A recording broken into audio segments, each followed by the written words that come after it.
Hey there, everybody, and welcome to the Outdoor Chat. We come to you every weekday on outdoorchat.us and simulcast over on YouTube. We go over everything to be encountered in the great outdoors, including our outdoor adventures, critters, vehicles, and much more. We have hosts. We have Bob coming in from Canada. Hey, glad to be here. Pete over there in Tucson. Hey, happy Friday, everybody. What are you doing this weekend? Let us know. Send us an email. Gearwebsites@gmail.com. Yeah, definitely. And I am Jimmy over in Apache Junction or the Phoenix Valley area. We have quite a show for you today, quite a Friday. Our adventure topics will be consistent of hunting and camping. Our outdoors, we're on Forest Friday. I just love the way it sounds. Critter, we will be talking about a mammal. And then, of course, place to visit and other stuff. So let's jump into the show, unless you guys got anything you want to lead off with. Just to remind everybody again that we've got that quiz from Monday. What was the first critter on our first show? Let us know by the end of the day today, right? Friday the 5th, or no, Friday the 12th, we should be airing this one. And we'll let you know on next Monday, the 15th, who won this week. And then stay tuned for the next question coming out Monday. Huh? Oh, yeah. So today, as we mentioned earlier, top of the show, going over to the website, outdoorchat.us. We will be having stuff from the podcast, and stuff that we go over on the podcast is already up there. And we'll also be adding to it, obviously. So today, for the hunting topic, we will be talking about scheduling your hunts. Let's see. We have talked about before about the Arizona Game and Fish and all that. Let's see. Where do you want to take this one? So I was going to say, how we're going to take like how to schedule. Well, yeah, because there's a couple different ways that I'm thinking I could jump on this, but yeah. First off, you got your hunting seasons, right? So you've got to schedule them to your seasons, but then you also get into well, at least for Arizona, maybe we have a little bit differently than other states. So depending on if you're moving here, if you've coming out here just to hunt, we have fewer bag limits than a lot of states. So a lot of times you'll have to do a bit of, I don't know what to call it, like future prediction of not only when your vacation time might be or when the best time to hunts are and how those correlate, but then what units you want to try out or what units you're going to have a chance to scout. So that's for me always been one of the biggest parts of planning is figuring out when I'm going to be able to hunt and what we're going after. And sometimes actually I have to take another sidetrack. Sometimes that depends on what your hunting partners want to do. You know, if I want to go hunting for elk this year, but everybody else wants to go deer or can only go deer, that's going to factor into it potentially. So unless you like hunting by yourself, first you figure out what you're going to do and when, and then you got to start figuring out what units you want to, just because you want to go to southern Arizona, there's a bunch of different hunting units. You want to go to eastern Arizona, it's a bunch of different hunting units. So you got to start figuring out which ones have the best success or best odds of getting your permit. Like I say, there's lots of ways to take it. Now, do you guys run lotteries like for game? Yeah. You apply for a tag, and then the lottery system determines if you get it or not. You get points, and then those points help weigh your odds, I think, in the lotteries. And then some things like buffalo and some of the elks and things that are, just difficult at best. Some people just never even get drawn. Yeah, so your best bet, if you really like hunting and want to do it in Arizona, would be to put your name in for more than one lottery, right? Yeah, if you can afford it and you've got the flexibility to, move your vacation time, let's say, because, let's say vacation time is dedicated. You get this week off. Well, then guess what? You're hunting whatever's that week, right? If you got that flexibility, then that would be the way to go. You can also go hunt for other stuff. You could go hunting for pig or something that doesn't have the for tags, something that has more tags. Or you go out of state. A lot of people just leave, go somewhere else and hunt where they do have, shoot all the deer you want or shoot big, giant, fat deer and bring home meat kind of thing. Okay, that's interesting. So yeah, it basically you have to plan these things. I mean, It takes a considerable amount of getting into the game. So you decide, I want to go hunting. Sounds interesting. So you can go after it one way and decide what you want to hunt, and then go buy a gun, and then go figure out what to do to get permitted and licensed. But once you start getting into the permitting and licensing, you start figuring out again when the seasons are, which is your windows in the time in the calendar to go hunt. Then you start figuring out in those windows where you physically can go, and you start looking at the hunting units. When you start looking at hunting units, you got to look at your vehicle, got to look at how many people are going with you, where you're going to stay. You know, you don't just go out and hunt on a Saturday afternoon and come home with meat that evening. So right. you have to stay someplace. So that means, is it going to be a place that you can afford to or want to stay? There's some prime areas where it seems like hotel rates can double or triple, and they should. You know, there's a finite resource there, and that's when they make all their money. So sometimes, like, scheduling is getting in reservations years ahead of time, months ahead of time. Stealth camping. Wonder if stealth camping would be worthwhile for hunting. Yeah, probably. Especially if you're on a budget. Yeah. I mean, think about that. You can go right up. It's a little bit better than camping or tent camping. It's a little bit warmer. Not quite as bad as campering, but I think a camper would be just as good for hunting. Oh yeah. Although you could stealth camp in a, I guess we were talking about that yesterday, but you could stealth camp in a nearby town, go to the health club or whatever to get showered up, and then get out there before everybody. Yep. But yeah, I think the main thing we want to bring up today is the big thing is plan it. You're going to have to plan ahead, and you got to remember you're hunting, you're not harvesting. So, you know, don't expect that you're going to get something the first time you went out or the second time you went out, or that you're always going to get game. And well, most people understand that. I think what you're going to also need to keep in mind is that you're going to get hooked on it, and you are out going around some really neat places in the country. This is some scenic areas, and you go out hunting for elk or something. You'd be like, hey, I'm coming back here for deer. I'm gonna come back here for turkey. I'm gonna come back here for bear. Even though you might not ever see a bear in your life, there's nothing stopping you from going out bear hunting a couple weekends each year. Right, and you know, it's hunting is as much the experience of being out in the wilderness as it is actually harvesting, you know, wild game. It's nice to get wild game. It's nice to complete a hunt, but I mean, it's never a waste because you're spending time outdoors. You're spending time with friends in a lot of cases, and you're spending time, you know, in the fresh air. So I always remember that hunt success is not based upon actually, you know, getting game. It's on enjoying the hunt.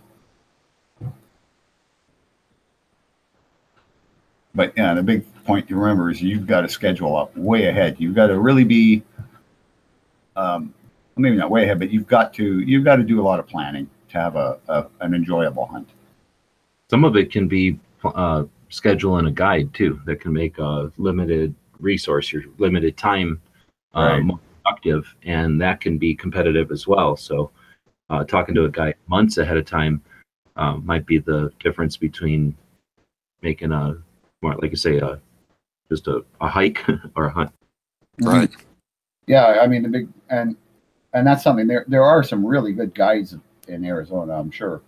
I'm not familiar with any. I don't generally hunt with guides, but for a lot of people, especially if you're new to it, that might be a real resource to look into. It could just make the difference between continuing to hunt or trying it once and deciding it isn't for you. Guides are a wonderful resource. Yeah, I agree 100% with that. Oh yeah, when I was a kid, we'd go out fishing with fishing guides because we were going to the lakes between Minnesota and Wisconsin and Canada, the international boundary there.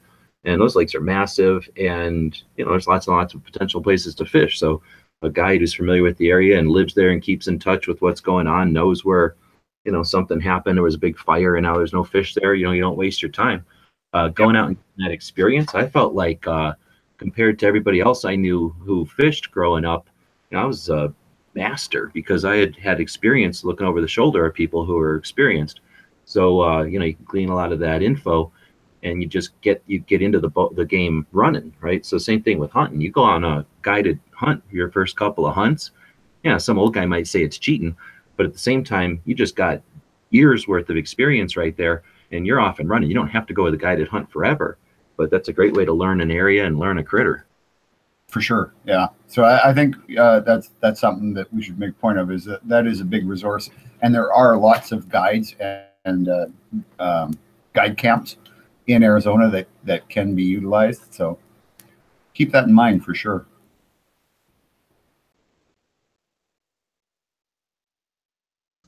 Cool. I think one of the goals of our show is to create a place that we're talking about these kind of subjects, so that ideally we'll get some guides. In the past, we've had guides as clients that we did websites for, that we helped promote their services, and I mean, they were massive resources. So unfortunately, that's not the kind of, well, sometimes it can be the kind of business that you have for your entire career, but a lot of times the guys will move on or do something else, or they've got jobs that require more of their time or whatever, and this was a side thing. But in any case, we're hoping to have some guides on. So if you're a guide, or someone who is fishing, hunting, bird watching, maybe just somebody who knows the roads and takes people out on day trips for guided tours of the areas, horseback riding, anything like that, get in touch with us. It's gearwebsites@gmail.com. We'd love to have them on as a guest and talk about their services, and potentially have them as sponsors. No, for sure. Yeah. And this is the whole point, is everything we want to do with the show, or one of the things we want to really do with the show is tell people about how great Arizona is as a in so many ways, right? It's not just scenic views. It's also hunting. It's recreation. It's everything. It's a state that has everything. Put it that way.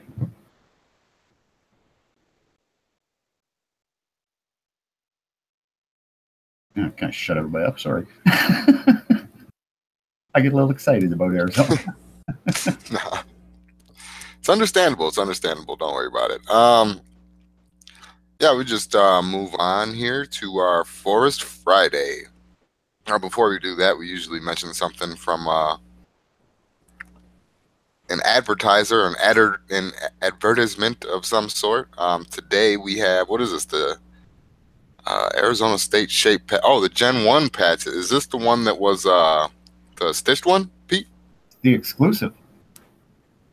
Oh, I'm muted. Yeah, so exactly. So we have our stuff over on our Gear Website store. Check it out, gearwebsites.com. On the main page here, you'll see the Arizona stuff. So we've got Arizona logos or branded stuff. We started selling our own stuff here in Tucson, I don't know, in 2015 or 16. And we have an embroidery machine. A big fan of patches, and it's always frustrating when you have a design for something you'd like to see, and you don't have a way to sell, the minimum order, or to move a minimum order. It's hundreds and hundreds of dollars to get a run of patches made. So when we had this concept for the Arizona State Shape patch, weren't sure if we wanted to do it with a black border or a white border. I wanted to do it in some subdued color designs, like a desert tan colors, and then some green colors as well, to look good on multicam or work in the forests. So in order to play up those different colors and stuff, we sewed up a bunch, and we do have a couple of those available. They're basically the samples that we use to come up with the ultimate designs, and they're $13 shipped. And it's a great way to show your support for the state. We have an awesome looking flag and an interesting looking shape of our state. So they kind of let you know right away it's an Arizona thing, or potentially somebody thinks you're World War II Japanese kamikaze, but that's less and less often anymore. But anyway, it's also a way to support the show. So we do appreciate it, and you can check it out at gearwebsites.com. Yeah, I was gonna say, I don't think that's a thing anymore, but yeah. All right, so that will move us on to Forest Friday. I keep saying it and then I forget it. Arizona State Parks. You love the sound of it so much. Forest Friday. Forest Friday 5 times fast. Well, yeah, that's not that tough. Forest Friday. Anyway, allow me to screen share real quick. We are talking about Arizona State Parks. And when I say Arizona State Parks, what I mean is Our outdoor chat.us over here, we've shown this a lot, a few times, and pretty much everything that we do on the podcast and most of the stuff from the podcast comes from here. This is a little list of state parks. Like Pete said, like I've said before, we will be building onto this. Um, yeah, pretty much just a list of the state parks there. We've got a lot of them. So Arizona, most of the state is publicly owned, so not privately owned. That's divided up between federal and state, and then a bunch of Indian reservations, which I guess are technically neither, right? So a good portion of the state, I think 25% or something of the state is Indian reservation. So nothing about the United States owns it. It's the Indians. And then we have quite a bit that's federally owned, and that's usually, well, it is divided up between BLM land is a majority, Forest Service is a lot, Fish and Wildlife maintains some of it, and then some other federal agencies. Then the rest of the state is state, controlled by the state level, and that's divided up mostly into parks. And like Jimmy said, we've got a list of them here that we've had on the websites for years, and we're rebuilding all of our websites together as into the hub of outdoor chat to coincide with the podcast and the newsletter. So today we're just kind of featuring all the state parks, and like Jimmy said, there's a bunch of them. So going on each week, we'll be featuring different things in these segments of the show, different parks and hunting units and trails and things like that. So stay tuned. Now, if you'd like to hear about a particular one, again, email us, gearwebsites@gmail.com, and we'll be happy to feature one, sooner in the rotation. Yeah, for sure. It's one thing we want to see on the show too, is some interaction with our audience. It lets us know that people are watching, and lets us know that what we're doing is valued by the audience out there.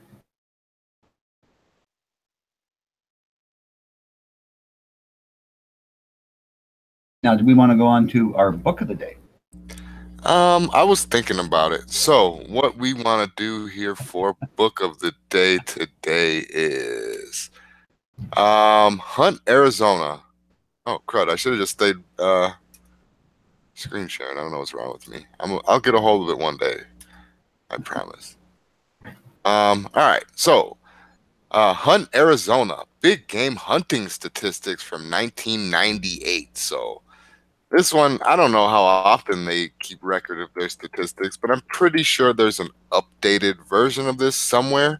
But I did think it was neat. It goes over, obviously, big game hunting statistics, but I think that's something kind of neat, and especially like we were saying, the purpose, the philosophy of the use of the book for us anyway, for me anyway, is to help fight boredom, and I think that kind of stuff is neat. Yeah, it's true. I mean, as much as a lot of people will say, "Oh, statistics, those are boring." Well, they're not actually. You can look at what was happening in '98, what people were harvesting for game meat, and what they were able to get for the big game, especially big game. I mean, that's always been my interest. I like small game for entertainment.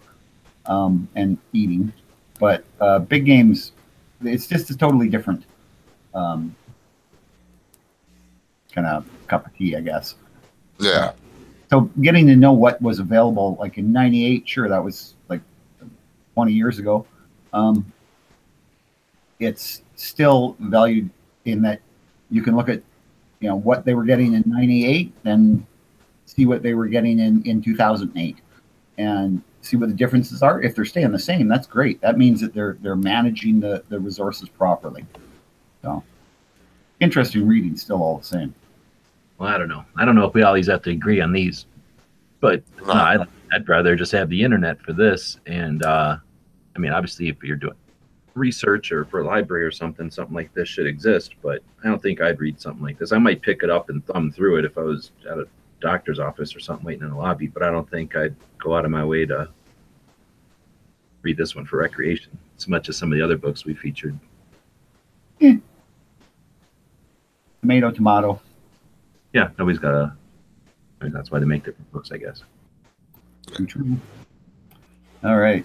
But we do have a link to it over on Amazon. So if you're like Bob and you like to look at stuff like this, it's not expensive. It's $12, and there might be some used options available. We'll have a link to it on Amazon in the description of the show here. And anybody that does use that link is helping the show out a little bit. So we do appreciate that. Keeps the show going. Yeah, for true. So now we're going to talk about a critter. And on Fridays, we talk about the mammals. The mammals. Today, we are talking about... Last week, it was like a gopher or something. This week, it's a kangaroo rat. It's like we're talking about all the tiniest mammals to start out no, isn't this the same kind of kangaroo rat that Sylvester had the problems with, and it was beating the tar out of him because it was pretty big? Or is that a different kind of kangaroo? I don't know what we're talking about. This is a cartoon, I think. Oh yeah, okay. Maybe it's a metaphor, is what it is. The past couple Fridays, it's a metaphor. It's the struggle for the average everyday mammal to live as a predator amongst prey. A prey amongst predators in Arizona, with everything's out to get it, from the birds. Yeah. That's true. I mean, that's got to be to survive with all these rats and hawks and stuff like that around here. That thing's got to be quick. Oh, it looks fast. It looks fast. And it reminds me of Gonzalez. It weighs between 70. An adult weighs between 70 and 170 grams. So I don't know how accurate that is, but that could be a tiny, tiny little creature. Yeah. They move bipedally. So kangaroo rats often leap a distance of 6 feet and reportedly up to 9 feet. Jeez, at speeds up to almost 10 feet per second. Holy cow! Yeah, 6 miles per hour. But I mean, I don't think that they. I don't know how. Well, yeah, it says 6 feet, so I guess they can go miles. Yeah. Eventually. Yeah. Still, that's moving for something that size. Yeah. Yeah. So yeah, it uses of a move freeze mode way also make it less conspicuous and to nocturnal predators. So. Yeah, I suppose. Yeah, it leaps and stops, and then that for a lot of the nocturnal predators, they're going off sound. Huh? So yeah, that's kind of neat. They're kind of cute in a way, but cuter than a rat. Hard out here for a mammal. Yeah, I'll bet. Telling you. Yeah. Oh, that's kind of neat. Kangaroo rat. Huh.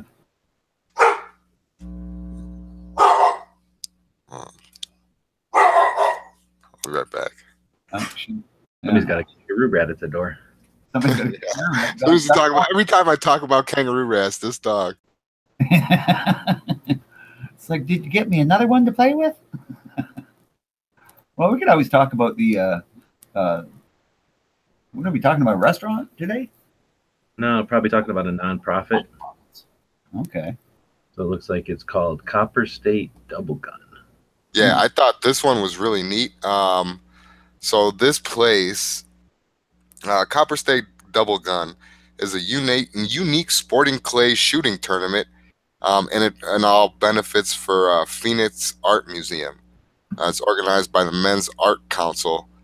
Copper State Double Gun features a full day of fun, friendly competition, and team camaraderie. And they've been doing it. 2018 will mark their 9th year. So I mean, they're not. Let me lock on Pete's screen. They're not, curing cancer or doing anything crazy like that. They're just supporting an art thing. But I think it's kind of neat the way they get it together and the way that they're doing it.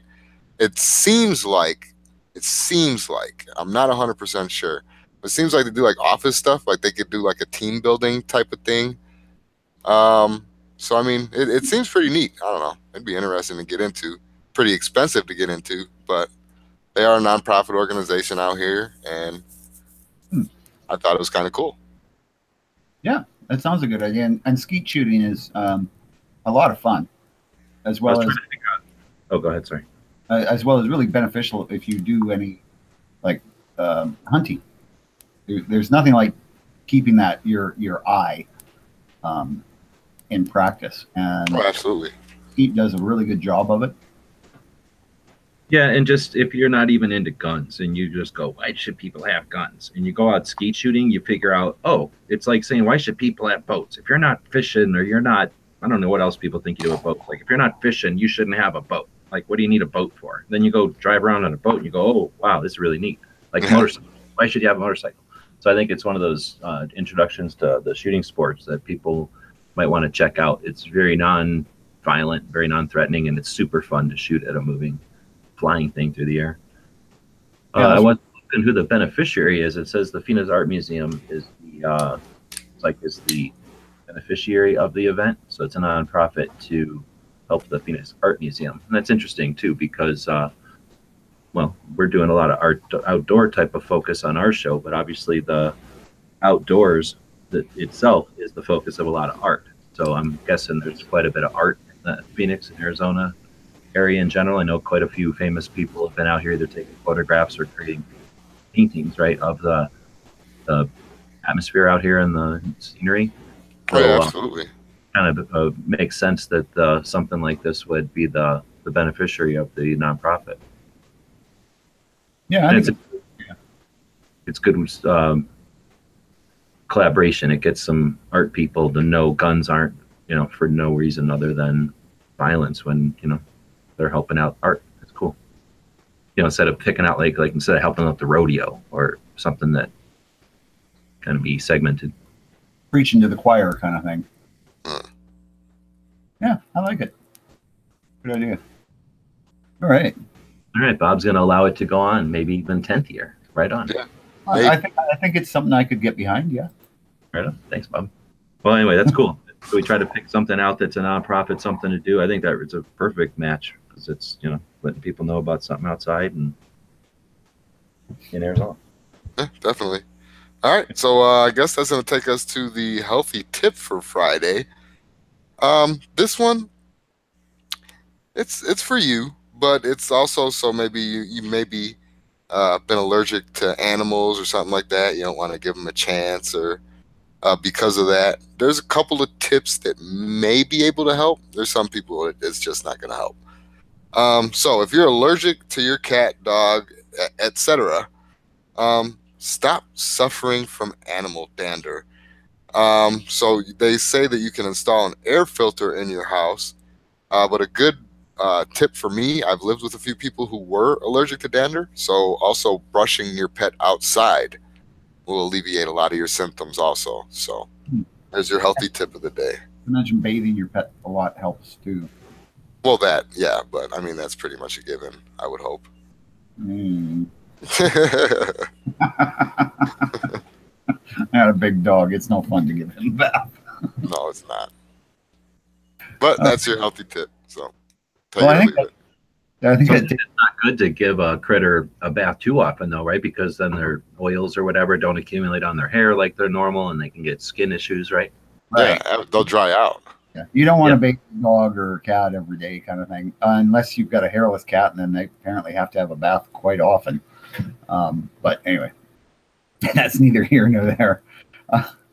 We'll end our show today on this Friday show, so we won't see you again until Monday. But today we will end it with our usual factoid. And this is actually an interesting one. Although Arizona is the sixth largest state in the area, sixth largest state in area, only about 17% of it's privately owned. Think about that. The rest goes to public forest and parklands, state trust lands, and Native American reservations. So that's pretty interesting. We think only 17% of this large state is privately owned. So that's kind of cool. So on that, I want to thank everybody for watching and listening to us, and we'll see you again on Monday. Have a good one.